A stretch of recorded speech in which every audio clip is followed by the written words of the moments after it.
Bonjour à toutes et à tous et bienvenue sur Ostéobio TV, la première chaîne d'actualité en ostéopathie.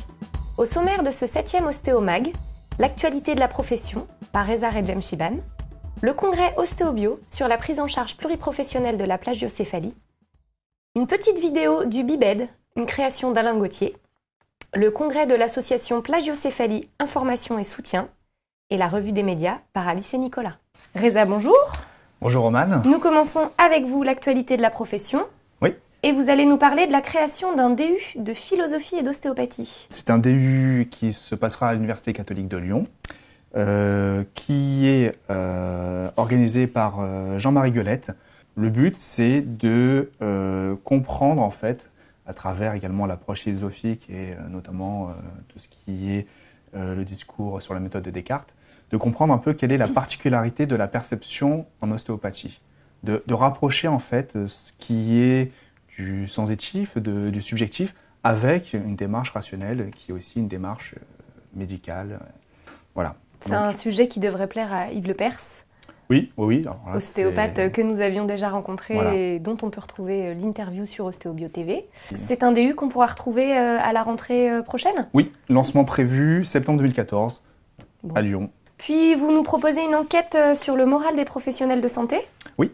Alors, CMV Medifor, c'est un organisme de financement des professions libérales qui, depuis 3 ans, fait un scan sur certaines professions de santé libérales.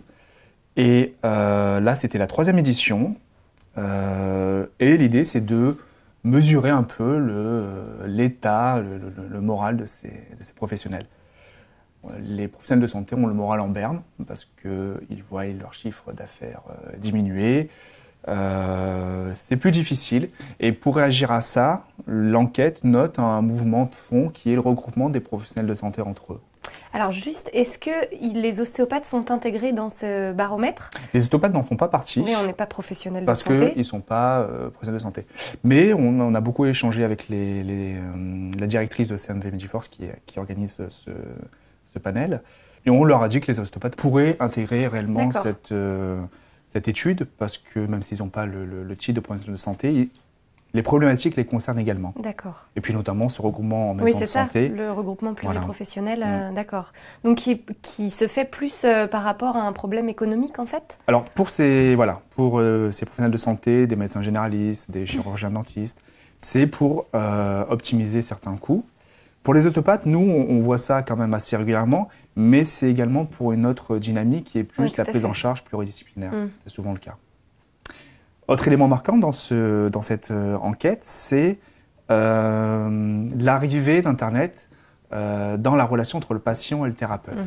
Ces professionnels de santé notent que leur relation a changé depuis qu'Internet est présent, pour 2 raisons. D'abord, par rapport à la télémédecine. Aujourd'hui, il y a d'autres manières de soigner, d'autres manières de transmettre des informations, etc. Et puis, par le fait que les patients, maintenant, s'informent de plus en plus par eux-mêmes. Oui, ils arrivent avec leur diagnostic. Ils arrivent avec le diagnostic. Et les premiers à s'en plaindre sont les médecins généralistes qui, du coup, ont du mal un peu à, parfois, asseoir leur diagnostic. Et vous voulez nous parler également d'un congrès sur le sport et la récupération ? Oui, on a couvert un congrès avec Adrien Chomla, qui est ostéopathe et qui a rédigé une partie de ce compte-rendu. C'est un congrès organisé par l'ANKF, l'Association nationale des kinésithérapeutes fasciathérapeutes, sur l'influence des fascias dans la récupération des sportifs. Donc c'est ouvert aux ostéopathes ? C'est ouvert aux ostéopathes, bien sûr. L'intérêt de ce congrès, alors déjà, il faut comprendre, juste pour poser rapidement la prise en charge des fascias par la NKF, c'est une prise en charge somato-émotionnelle. Si vous voulez, ils ont également une démarche scientifique dans leur approche et dans leur concept. Et donc là, on a retenu une conférence où un fasciathérapeute s'intéressait à voir quels étaient les éléments de perception du sportif sur sa récupération. Donc on n'est plus dans une recherche de critères cliniques classiques. Objectivable. C'est objectivable parce que c'est des questionnaires qui sont validés, mais c'est sur le sentiment de récupération du sportif. Et c'est là où c'est vraiment intéressant. Et même dans le traitement appliqué par les fasciathérapeutes, ils se posent la question systématiquement de savoir comment le patient ressent la prise en charge. Vous avez également assisté au congrès Ostéobio qui avait lieu les 4 et 5 avril dernier. et dont vous pourrez retrouver l'intégralité sur notre Web TV, ainsi qu'un reportage dans l'Ostéopathe Magazine. Oui. Alors cette fois-ci, c'est Alice Braganza qui nous a accompagnés sur ce reportage. Notre chère Alice de la Revue des Médias. Voilà, que vous retrouverez un petit peu plus tard. Donc ce reportage sur le congrès Ostéobio, sur la prise en charge partagée du torticolis et de la plagiocéphalie. Donc on est encore là dans cet univers, hein. On a fait 2 numéros spéciaux là-dessus. On continue. Très à la mode la plagiocéphalie. C'est très à la mode là, c'est printemps 2014 et très orienté là-dessus. Alors nous on a retenu de ce congrès plusieurs choses. L'introduction a été faite par Xavier Blussot et David Desauges. C'est intéressant de recontextualiser en fait la prise en charge ostéopathique de la plagiocéphalie. Souvent, l'ostéopathie recherche la cause d'une dysfonction. Pour la plagiocéphalie, c'est intéressant de se dire qu'en fait, on traite la conséquence uniquement. Parce que les causes sont beaucoup plus lointaines et ne sont pas accessibles au traitement. Donc la cause, c'est des causes intra-utérines ou dues aux conditions de naissance. Donc c'est intéressant de recontextualiser ainsi, et ça permet également d'orienter le débat sur les outils qui sont utilisés pour diagnostiquer la plagiocéphalie. Donc l'intérêt apporté sur cette prise en charge va là-dessus. Et David Desauges a également apporté un éclairage sur les bonnes questions à se poser pour asseoir la prise en charge de l'ostéopathie. La prise en charge en ostéopathie. La prise en charge en ostéopathie. Oui, parce que c'est vrai qu'il n'y a pas vraiment d'études cliniques qui montrent qu'on a une efficacité thérapeutique. Voilà. Alors il y avait 3 questions à se poser pour David Desauges, sont efficacité, légitimité et dangerosité. Donc là-dessus, il apporte des réponses. L'efficacité, il n'y a pas beaucoup d'études, mais il y a des résultats qui sont là. C'est légitime parce qu'on agit sur des torticolis fonctionnels. Et en termes de dangerosité, il n'y a pas d'incidents graves qui sont répertoriés par les assurances. Donc l'ostéopathie a toute sa place dans la prise en charge. Et donc c'était un congrès sur la prise en charge partagée avec d'autres professionnels de santé. Voilà. Notamment, nous avions 2 pédiatres pour le prudent. Le premier, Dominique Dubessé. Alors lui, s'est intéressé aux facteurs de risque à l'origine des plagiocéphalies. Et donc il les a énumérés. Et puis il a également présenté des indices d'évaluation de la sévérité des brachycéphalies. Alors ce qui est intéressant quand il nous a présenté ces indices, c'est qu'il en fait, il n'y a pas de valeur absolue, il n'y a pas de taux qui soit reconnu par tout le monde dans chaque maternité pour dire que... Qui dit là, il y a une plagiocéphalie, là, il y a besoin d'une prise en charge. En fait, il n'y a pas de protocole défini. Exactement. Donc c'est là où on est vraiment dans un flou un peu de prise en charge. Et il nous indique qu'aux États-Unis, par exemple, un traitement par casque est généralement recommandé à partir d'un taux qu'il a présenté plus tôt de brachycéphalie qui est à 93%. Voilà.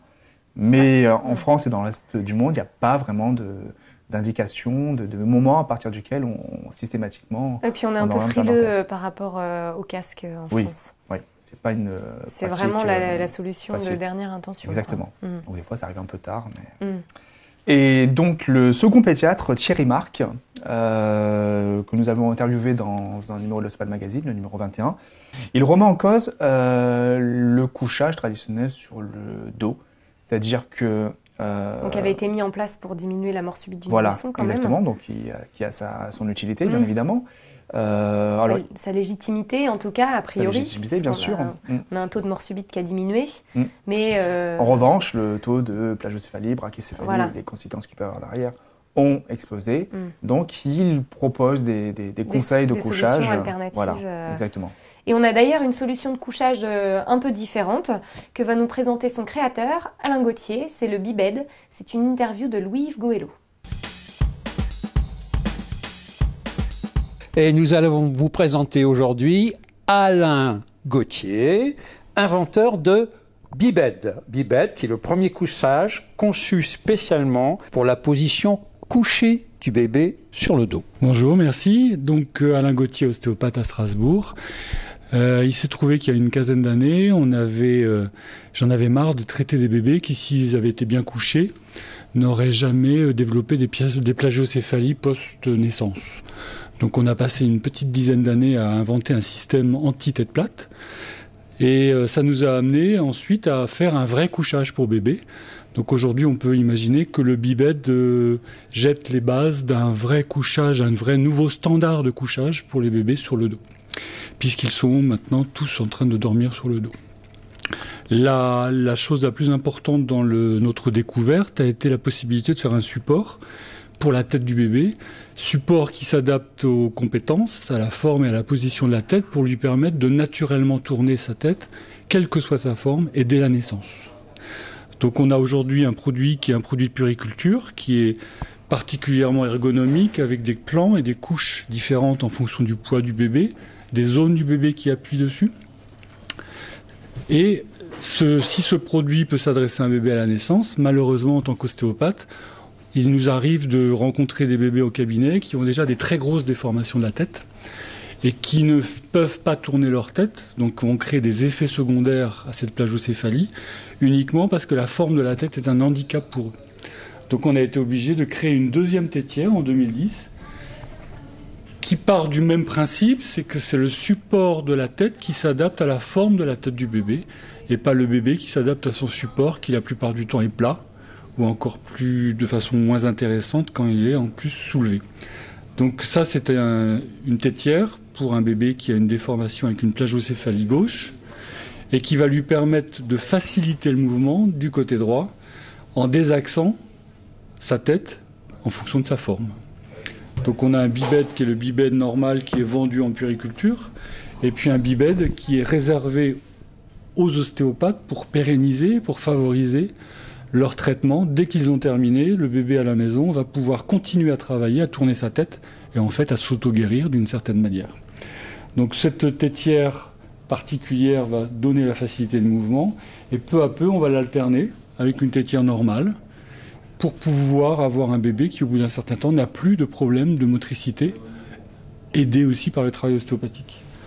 Et comme ce produit est un produit qui est fait avec une mousse viscoélastique particulière, on a mis au-dessus une garantie de 5 ans, ce qui permet d'utiliser ce couchage pour 15 bébés, sans que le 15e ne rentre dans la position du 14e. Dernière question, alors où trouver ce couchage bibed ? Alors le bibed sous cette forme-là, c'est un matériel de puériculture, il est dans les magasins de puériculture. Dans quelques mois, il sera pratiquement dans toutes les marques, les grandes marques de puériculture en France, sous une certaine marque, mais toujours sous le nom de bibed. Par contre, celui-ci, c'est là où on a mis une pointe de déontologie ostéopathique, à savoir, c'est un produit qui ne peut être utilisé que dans le prolongement d'un travail ostéopathique. Donc les parents ne peuvent trouver ce produit que sous une forme particulière, ils doivent venir sur notre site, soit le thérapeute leur a donné un code particulier pour qu'ils puissent acheter le produit parce qu'ils seront notre garant que le bébé a le bon âge, c'est adapté à sa forme et à sa pathologie. Si les parents nous contactent directement sur le site, on leur demande impérativement de nous fournir l'adresse et le nom du thérapeute qui les a envoyés ou qui suit la plagiocéphalie de leurs enfants, de façon à ce qu'on s'assure, nous, qu'il sera bien suivi par ce garçon. Voilà. Bah écoutez, je pense que tout ça est très clair. Nous remercions encore Alain Gauthier et puis nous espérons que tous les bébés ont recours à ce genre de couchage. Merci. On l'a vu, Alain Gauthier propose une solution de couchage sur le dos. Qu'en est-il de Thierry Marc ? Thierry Marc, lui, propose, son principe s'accompagne d'une aide positionnelle avec des cales latérales pour coucher un maximum du temps le bébé sur le côté pendant une période de son développement. Ouais, des coussins de latéralisation qu'on avait vu chez Bernadette de Gasquet.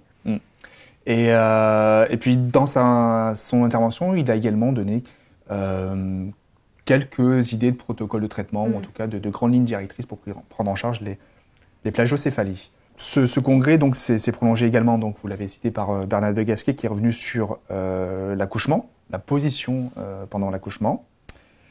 Nous avons également une sage-femme qui est intervenue, qui s'appelle Magali Bourgoin, qui a présenté les facteurs de risque du torticolis, comment il s'installe en fait. Par rapport à l'accouchement alors ?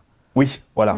Et notamment, elle se demande si l'obstétrique ne serait pas un des facteurs de risque de la plagiocéphalie. D'accord. Et notamment lorsqu'il y a un déclenchement du travail. D'accord. Quand on déclenche l'accouchement, ce serait un facteur de risque. Voilà.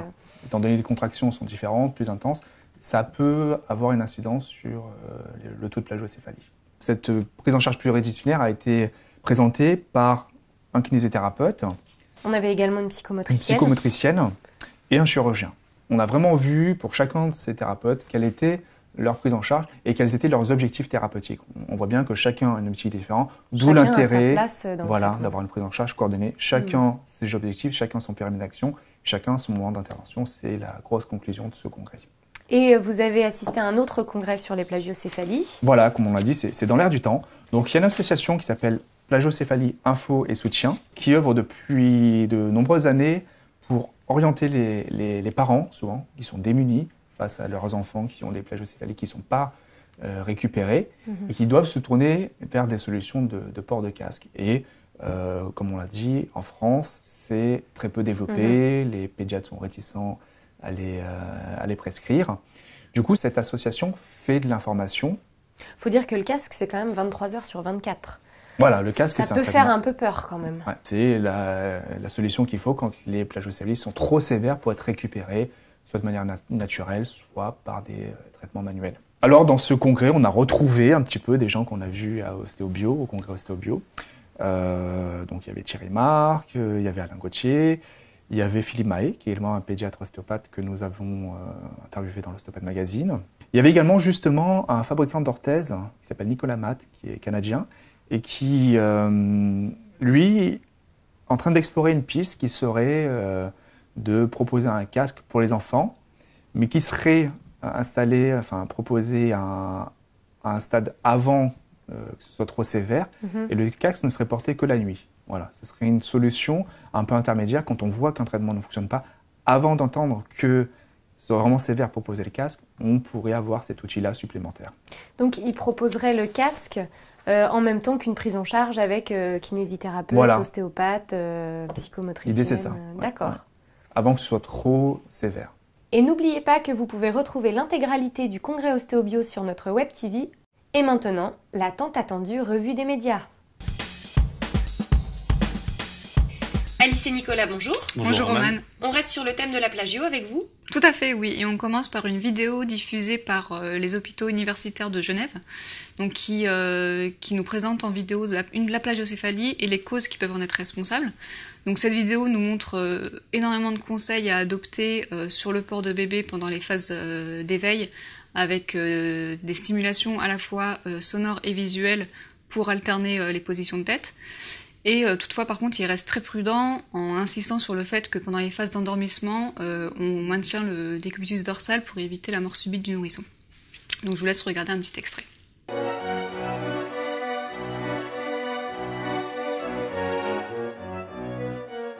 Le but de ce film est de vous expliquer ce que vous pouvez faire pour éviter que votre bébé ait la tête plate ou une plagiocéphalie selon la terminologie médicale.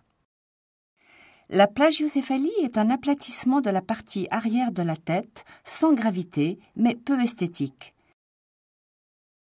Cette déformation peut être provoquée par la position du bébé sur le dos, qui est pourtant une position indispensable pendant le sommeil pour éviter les risques de mort subite du nourrisson. Lors de déplacements en voiture, sortez le bébé du siège aux différents arrêts et dès la fin du trajet. Ainsi, vous permettez à l'enfant d'être en mouvement, de relever sa tête et de se redresser.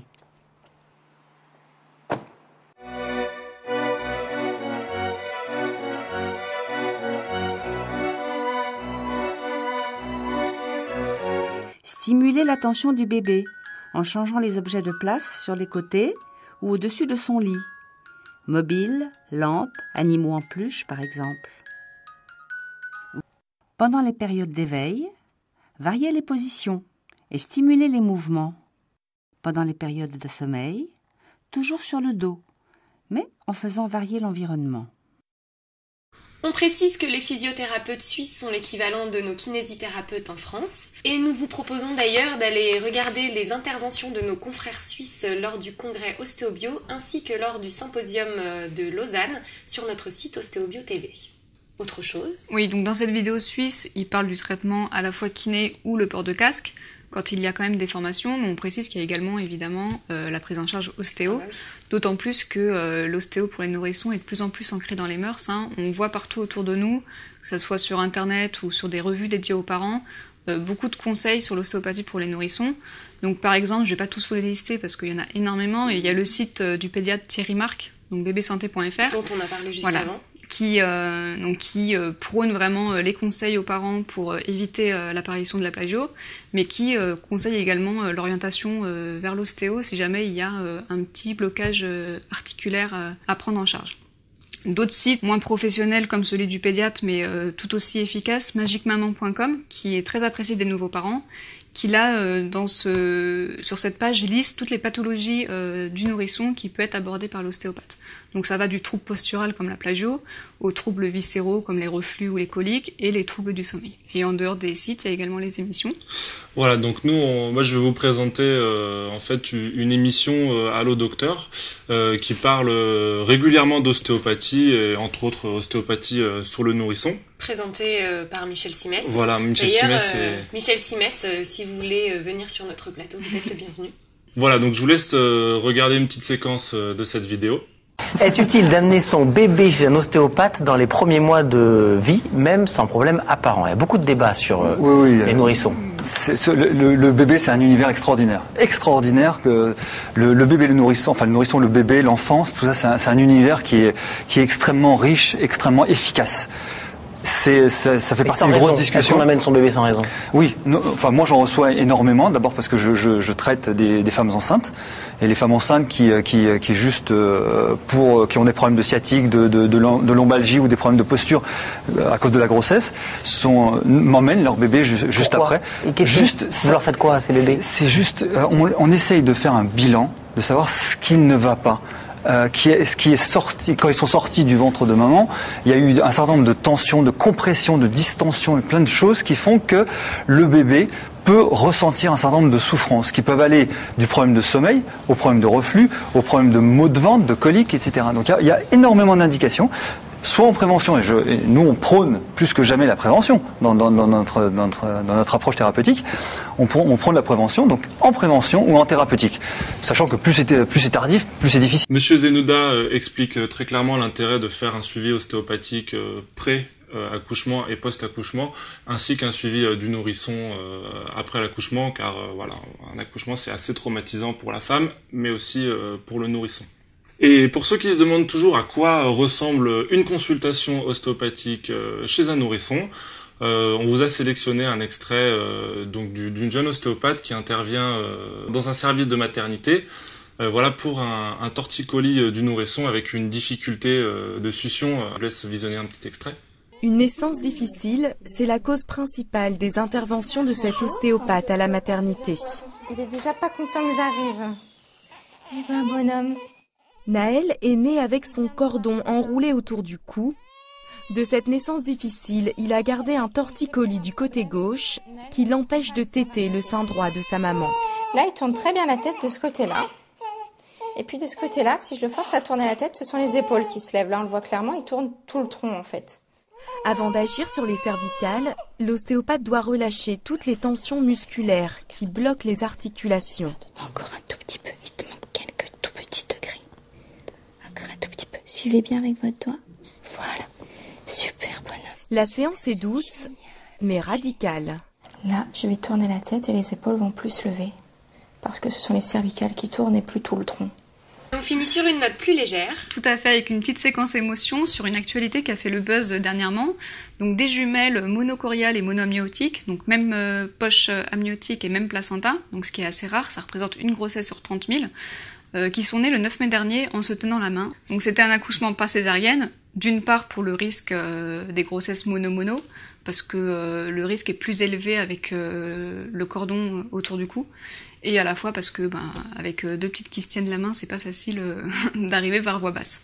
Donc voilà, c'est une histoire qui se finit plutôt bien d'une manière un peu poétique, après quelques mois d'angoisse pour la maman, j'imagine. Merci Alice et Nicolas. Merci à vous. Avec plaisir. C'est terminé pour aujourd'hui. C'était Romane Jouff pour Ostéobio TV.